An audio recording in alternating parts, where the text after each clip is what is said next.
রাসূলুল্লাহ বলেন আল্লাহ ভীষণ খুশি হয় কখন? বলে যখন বান্দা তওবা করে আল্লাহ তাআলা ভীষণ খুশি হয়ে যায়। বলেন না সুবহানাল্লাহ। আল্লাহ ভীষণ খুশি হয়ে যায়। হাদিসের মধ্যে পাওয়া যায় আল্লাহ মাঝে মধ্যে ফেরেশতাদেরকে ডাক দিয়া কয়, এ ফেরেশতারা, 7টা আসমান সুন্দর করে সাজাও, জান্নাতটা সাজাও।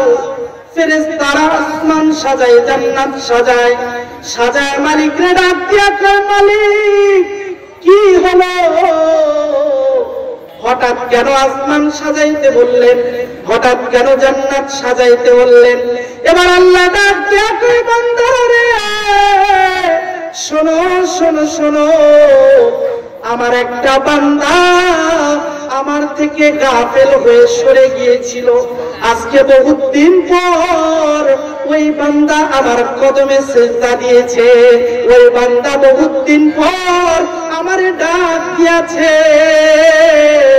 বান্দার ডাক, বান্দার তাওবা আমি এমন ভাবে কবুল করে নিয়েছি, বান্দার পিছনের সব গুনাহ মাফ করে দিয়া বান্দারে আমার রহমতের কোলের মধ্যে উঠায় নিয়েছি।